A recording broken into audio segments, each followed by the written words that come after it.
এবার আসেন, গোলামি করতে গেলে কয়েকটা সিস্টেম আছে। সিস্টেমের মধ্যে আমি আপনাদেরকে বলি, আমরা এদেশে গণপ্রজাতন্ত্রী সরকারের অধীনে চলি কিনা? চলি। সেই হিসাবে সরকারের হুকুম মানা আমাদের দায়িত্ব আছে কিনা? প্রশাসন কোনো হুকুম দিলে আমাদেরকে মানতে হবে না? এই সমস্ত হুকুমগুলো আমরা মানতে রাজি আছি। সব ধরনের হুকুমের গোলামি আমরা রাষ্ট্রীয় দায়িত্ব হিসেবে মানতে পারি। কিন্তু কথা হচ্ছে এই, আমরা তো স্কুলের হেড স্যারকে হেড স্যার হিসেবে ব্যবহার করি, আমরা তাদেরকে কখনো অমূল্যায়ন করি না।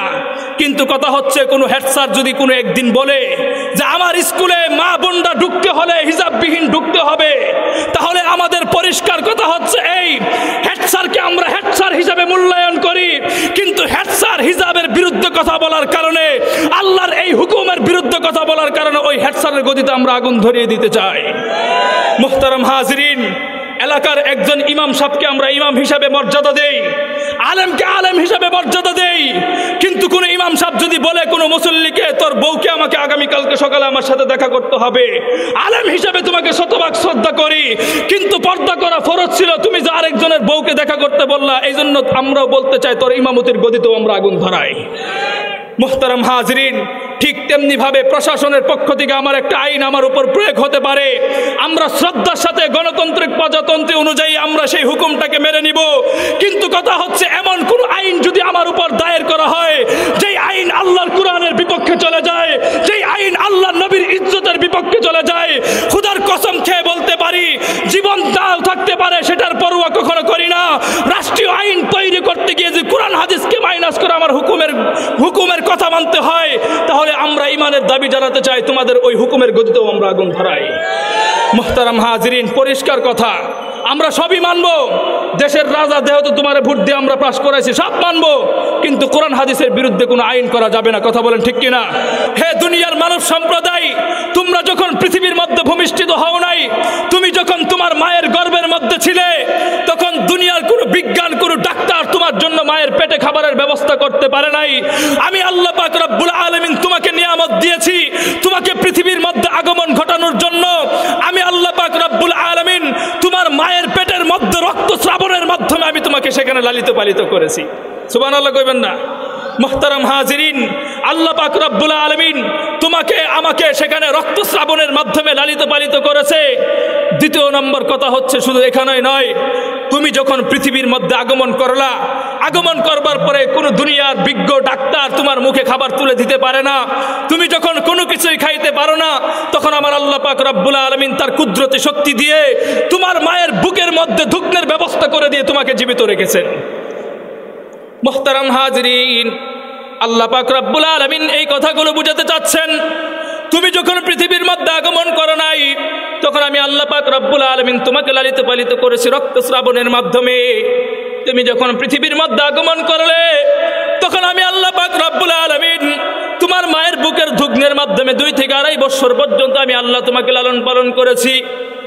হে দুনিয়ার মানব সম্প্রদায়, 2 বছর পরে যখন তুমি আস্তে আস্তে বাড়তে শুরু করলে, তোমার দুধের চাহিদাগুলো এখন আস্তে আস্তে ফুরিয়ে যাচ্ছে, তুমি দুনিয়ার খাবার চাহিদাগুলো তুমি তৈরি করতেছো। তোমার পেটের আহারগুলো পরিপূর্ণ করার জন্য আমি আল্লাহ পাক রব্বুল আলামিন গোটা বাংলাদেশের মধ্যে সোনালী ধানের ব্যবস্থা করে দিয়েছি।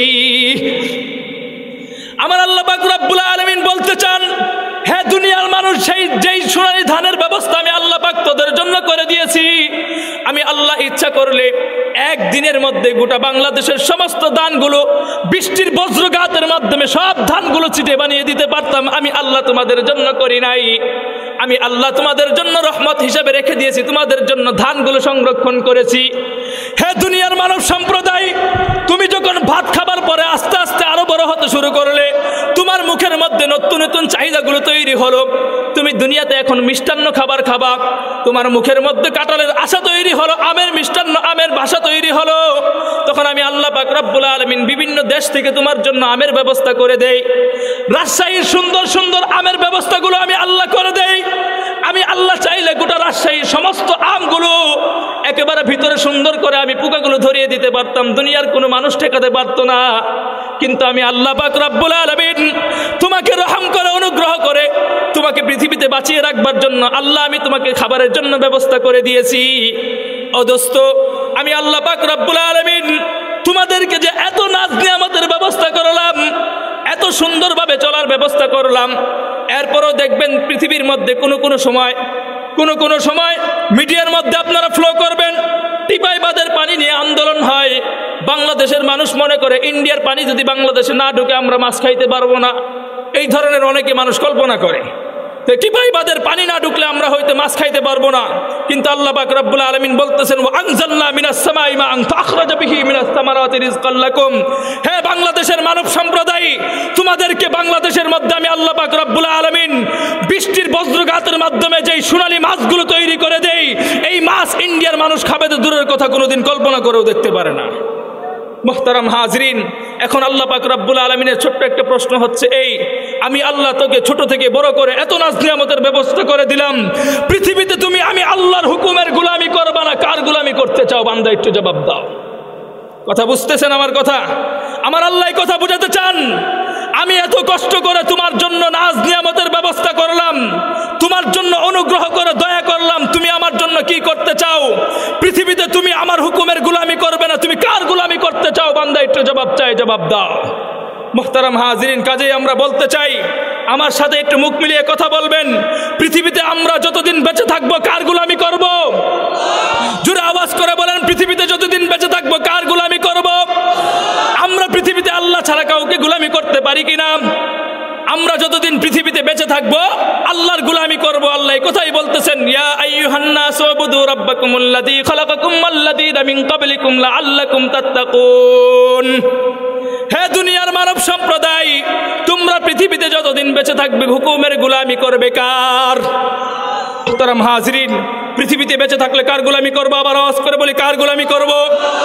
আল্লাহ তাআলা আমাদের সবাইকে কবুল করুক, সকলে বলি আমিন। এবার আসেন, গোলামি করতে গেলে কয়েকটা সিস্টেম আছে। সিস্টেমের মধ্যে আমি আপনাদেরকে বলি, আমরা এই দেশে গণপ্রজাতন্ত্রী সরকারের অধীনে চলি কিনা?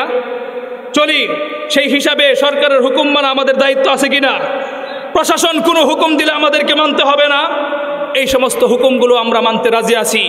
সব ধরনের হুকুমের গোলামি আমরা রাষ্ট্রীয় দায়িত্ব হিসেবে মানতে পারি, কিন্তু কথা হচ্ছে এই, আমরা তো স্কুলের হেড স্যারকে হেড স্যার হিসেবে ব্যবহার করি, আমরা তাদেরকে কখনো অমূল্যায়ন করি না। কিন্তু কথা হচ্ছে, কোনো হেড স্যার যদি কোনো একদিন বলে যে আমার স্কুলে মা বোনরা ঢুকতে হলে হিজাববিহীন ঢুকতে হবে, তাহলে আমাদের পরিষ্কার কথা হচ্ছে এই, হেড স্যারকে আমরা হেড স্যার হিসাবে মূল্যায়ন করি, কিন্তু হেড স্যার হিজাবের বিরুদ্ধে কথা বলার কারণে, আল্লাহর এই হুকুমের বিরুদ্ধে কথা বলার কারণে ওই হেড স্যারের গদিতে আমরা আগুন ধরিয়ে দিতে চাই। মুহতারাম হাজরিন, এলাকার একজন ইমাম সাহেবকে আমরা ইমাম হিসাবে মর্যাদা দেই, আলেমকে আলেম হিসাবে মর্যাদা দেই, কিন্তু কোন ইমাম সাহেব যদি বলে কোনো মুসল্লিকে তোর বউকে আমাকে আগামীকালকে সকালে আমার সাথে দেখা করতে হবে, আলেম হিসাবে তোমাকে শতভাগ শ্রদ্ধা করি, কিন্তু পর্দা করা ফরজ ছিল, তুমি যে আরেকজনের বউকে দেখা করতে বললা, এই জন্য আমরাও বলতে চাই তোর ইমামতির গদিতেও আমরা আগুন ধরাই। মুহতারাম হাজরিন, ঠিক তেমনি ভাবে প্রশাসনের পক্ষ থেকে আমার একটা আইন আমার উপর প্রয়োগ হতে পারে, আমরা শ্রদ্ধার সাথে গণতান্ত্রিক প্রজাতন্ত্র অনুযায়ী আমরা সেই হুকুমটাকে মেনে নিব, কিন্তু কথা হচ্ছে এমন কোন আইন যদি আমার উপর দায়ের করা হয় যেই আইন আল্লাহর কোরআনের বিপক্ষে চলে যায়, যেই আইন আল্লাহর নবীর ইজ্জতের বিপক্ষে চলে যায়, খোদার কসম খেয়ে বলতে পারি জীবন দাও থাকতে পারে সেটার পরোয়া কখনো করি না। রাষ্ট্রীয় আইন তৈরি করতে গিয়ে যে কোরআন হাদিসকে মাইনাস করে আমার হুকুমের কথা মানতে হয়, তাহলে আমরা ইমানের দাবি জানাতে চাই তোমাদের ওই হুকুমের গদিতেও আমরা আগুন ধরাই। মুহতারাম হাজরিন, পরিষ্কার কথা, আমরা সবই মানব, দেশের রাজা যেহেতু তোমার ভোট দিয়ে আমরা পাস করাইছি সব মানব, কিন্তু কোরআন হাদিসের বিরুদ্ধে কোনো আইন করা যাবে না। কথা বলেন ঠিক কিনা? মুহতারাম হাজরিন, এই কথাটাই আল্লাহ পাক রব্বুল আলামিন সুন্দরভাবে বোঝাতে চেয়েছেন, ইয়া আইয়ুহান নাস উবুদু রাব্বাকুমুল্লাযী খালাকাকুম ওয়াল্লাযীনা মিন ক্বাবলিকুম লাআল্লাকুম তাত্তাকুন। হে দুনিয়ার মানব সম্প্রদায়, পৃথিবীর মধ্যে তোমরা যতদিন বসবাস করবে একমাত্র গোলামি করবে কার? যদি গোলামি করতে পারো, আল্লাহ কি বলেছেন, তোমরা মুত্তাকি হতে পারবে। আসেন মুত্তাকি সম্পর্কে আমরা একটু বিস্তারিত আলোচনা করি। আল্লাহ পাক রব্বুল আলামিন কোরআনের অপর আরেকটা আয়াতের মধ্যে সুন্দরভাবে সাজিয়ে গুছিয়ে আলোচনা করেছেন। কি আলোচনা করেছেন? আল্লাহ পাক রব্বুল আলামিন বুঝাতে চেয়েছেন, লাউ আন্না আহলাল কুরা আমানু ওয়াত্তাকাউ লাফাতাহনা আলাইহিম বারাকাত, লাউ আন্না আহলাল কুরা আমানু ওয়াত্তাকাউ লাফাতাহনা আলাইহিম বারাকাতিম মিনাস সামাই ওয়াল আরদ। আল্লাহ পাক রব্বুল আলামিন দুনিয়ার মানুষদেরকে বলতেছে, হে গ্রামের সম্প্রদায়, তোমরা যদি পৃথিবীতে দুইটি বিষয় নিয়ে চলতে পারো। কয়টি বিষয়? কথা বলতে হবে। কয়টি বিষয়? দুইটি বিষয় নিয়ে যদি তোমরা চলতে পারো, তাহলে আমি আল্লাহ পাক রব্বুল আলামিন ওয়াদা করেছি, অঙ্গীকার করেছি, কমিটমেন্ট করেছি, তোমাদের জন্য আকাশ এবং জমিন থেকে বরকতের দরজা খুলে দিব। মুহতারাম হাজিরিন, কি সেই দুইটি জিনিস? আমাদেরকে প্রথমে বুঝতে হবে, আল্লাহ পাক রব্বুল আলামিন বলেছেন, আমানু, তোমরা ঈমান আনয়ন করো, ওয়াত্তাকু, তোমরা আল্লাহকে ভয় করো। সর্বপ্রথম আমাদেরকে বুঝতে হবে ঈমান কি জিনিস। হোয়াট ইজ মিনিং অফ ঈমান? ঈমান খায় না মাথায় দেয়, এটাও তো আমাদেরকে বুঝতে হবে। এখন আসেন আমরা বুঝি ঈমান কাকে বলা হয়। ঈমানের সুন্দর একটা সংজ্ঞা তাবলীগের মুরব্বিয়ানে কেরাম দিয়ে থাকেন। তাবলীগের মুরব্বিয়ানে কেরাম বলে যে আমরা দোষকে যা দেখি বা না দেখি সব কিছুই কি ভাই? মাখলুক।